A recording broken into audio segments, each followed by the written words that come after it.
My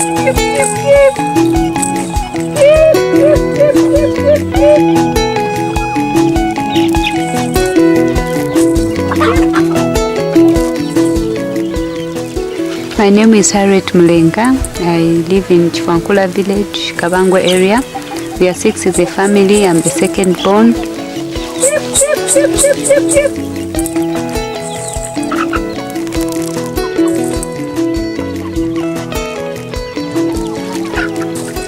When I was married, my husband was always sick and he died of TB. Then after he died, I also had hepizosters, malaria, which was not finishing, headache. I was always on off. And then I just decided to go for an HIV test. When I was told that I'm positive, for me I thought it was death sentence. Thoughts kept on going through my head, and for me I just wanted to die. I was just saying, let me just die.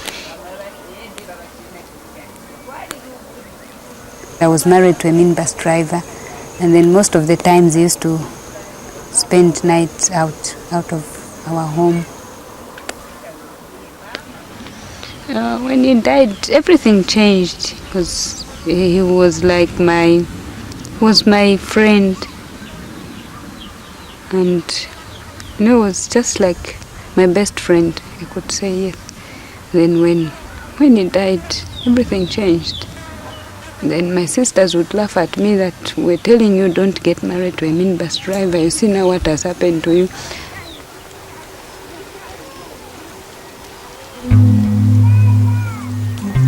Then I come to the village, and then people in the village would start talking at, you mean this one who lost her husband and she used to stay in town, it's HIV, what else? They used to talk a lot of things, so I used to hide away from them. I felt something was written at my back that this person is HIV positive. I started even hiding.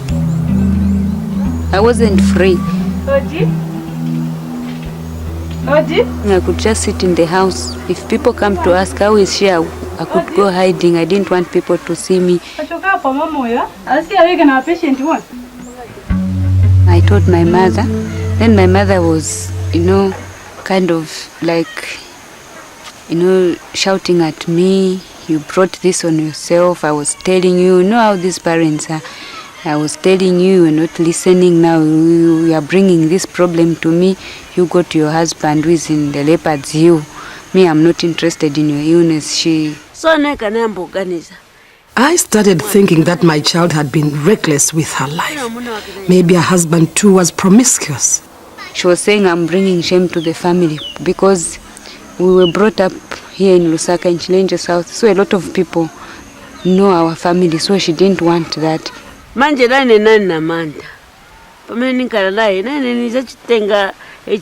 I also got scared since I stayed with her that I might get it. I didn't know how HIV is transmitted. At first, people said HIV comes from used clothes or from touching a person. So I started thinking that since she's my own child, what do I do? If I stop touching her, who will? And if I touch her, what will happen? I'll catch HIV? I got worried and so troubled. So I was staying here, but life for me was not all that good, because sometimes I could even lose my temper, wanting to fight with my mother, just the way she was treating me. Sometimes I could even refuse to eat, and then she would also refuse to bath me. And sometimes she could just leave me just like that. Sometimes she would, if I say, it's better I die, and then she would also, add words saying, just die. Who cares about you? I kept on telling my mother that whatever you're saying, there's nowhere I can go. You are my last resort.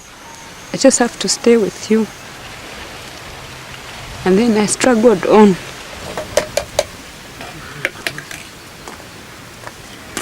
To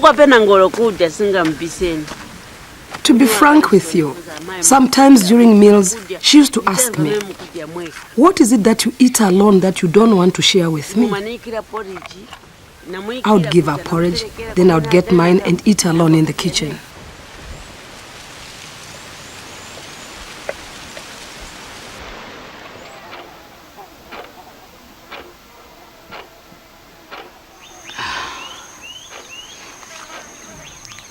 I was just by myself, just like that. Days just kept on coming, passing, just like that.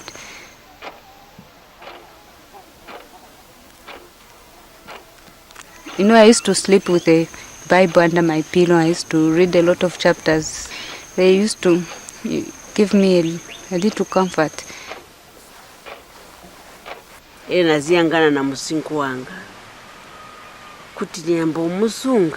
When I thought of my old age with no children at home, I couldn't imagine how I would keep her. We missed you so much at the graduation ceremony. I've not stopped thinking about and praying for you. It has been some time now since we last met. I have no doubt that the Lord will heal and strengthen you. Lots of love. I wanted to move to go and stay with my sister there. My sister also was saying, no, just go back and stay with my mother. But the nearest clinic was where my sister was staying. It was difficult for me to divide myself. So what I would do most of the time, I would just leave the food. Maybe would bath her in the morning, then just leave the food with my maid. So when such time you give, I would go out, come back, it's late in the evening. Just cook, give her food, sleep.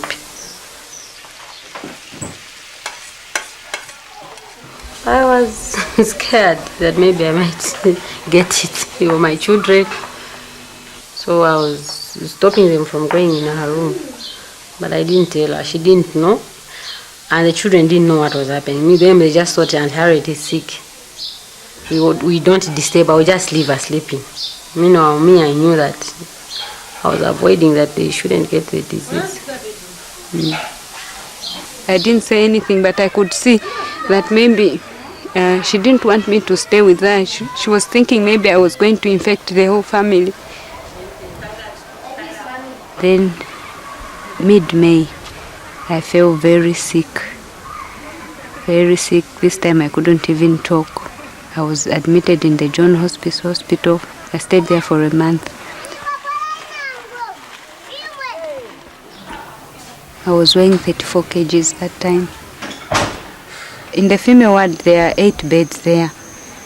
And you can imagine, I think 7 of them died whilst I was there. And I just remained alone. And for me, I could smell death. That even me, anytime, any minute I can go. I could hear them, talking, like saying, this one, she's not going to be with us for a long time. She's dying any time. And then I was just saying, oh God, listen to what these people are saying. What wrong have I done to them? I was scared because Mom wasn't around. I was alone. So each time I wake up to go to the hospital, I would just say, I don't know what I'm going to find.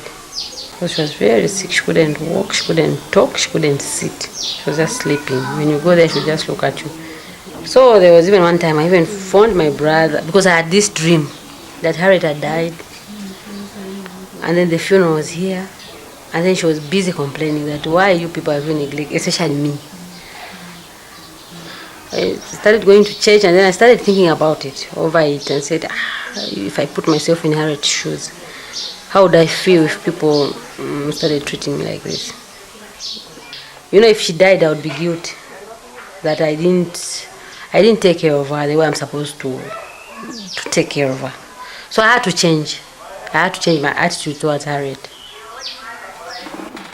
This is the time when I really felt bad to be HIV positive, because with my CD4 count I needed to take drugs which were very costly, and that time I wasn't working.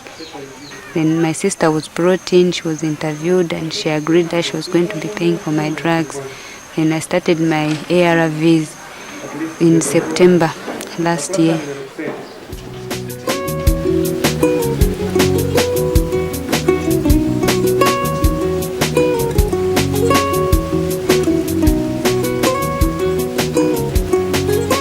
But inaliwo vutika mutima. Nane nikaziyopera umoyo wanga. I got so troubled.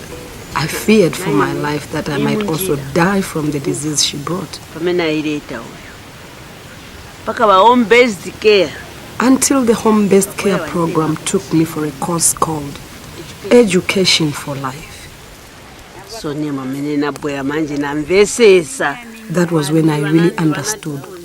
I was taught how to care for a person with this disease and that she must not be neglected. Are you mine? Ndicho mbaye. Lecha mu. Masibabu chaka kura ike.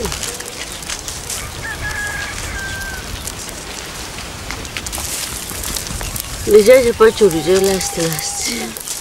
Ndizo atiza kwana iza zura so. Miriza. Nda utiza chepa. Kuchepa bwana. Nza kuti ni ngone. Nyamine mwatenga.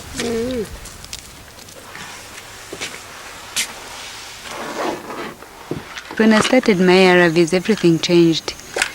Up to this time, I'm still on my ARVs. I take them every day. And yesterday, I'd gone to see my doctor. My weight is 52 kgs.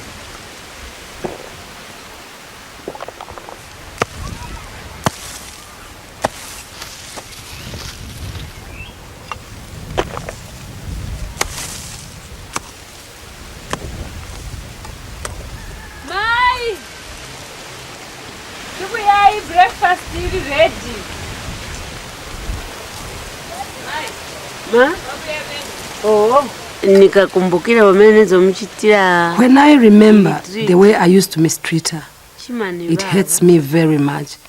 Because if I had continued, I could have lost my child. But no one kuti pamena bwera na chinja na mbaonesa chikondi. But when I changed and started showing her a lot of love and taking care of her, she even got better. Kaninjitopa. Pameneza kumuni. Na kumbaisha wa. Na le. Na karapazi na mbotondo atie pesa pa. Pesa pa ngone la na mbemta.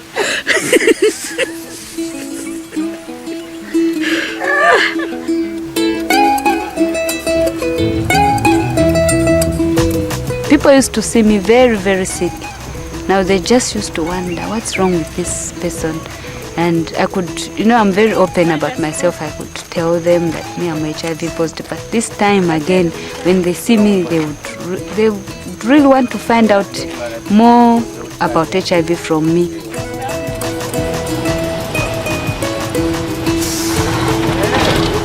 It can take me 1 hour reaching the roadside.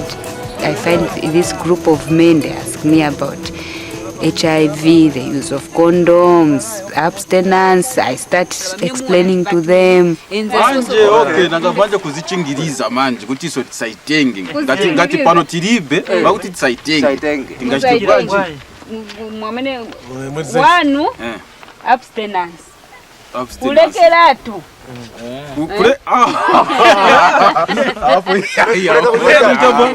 Munga imoke mumundiko kwatirai mungazinge macondoms olo you stick to one faithful partner one mukazi chabe wakunyumba noti magerogero ya jameni maona mne mugulira maheo manje kai yapo mtomba lero baje wantu nendera wako kujana Kaya pimiseni beta mpimise pimise batubile tomani masamtena mata manje kuwajua na kweve wangakalipe futi so hapa kasi chilimushe mtuzo ko chenjira inanga kutapa nokapani kwenda nao baje wantu bati janchito tizisebenza maye tizisichingiriza chabe kujitsa tengi yeri bwino makondoms yaliko sema kondom tivutika nabo bija vintu bizi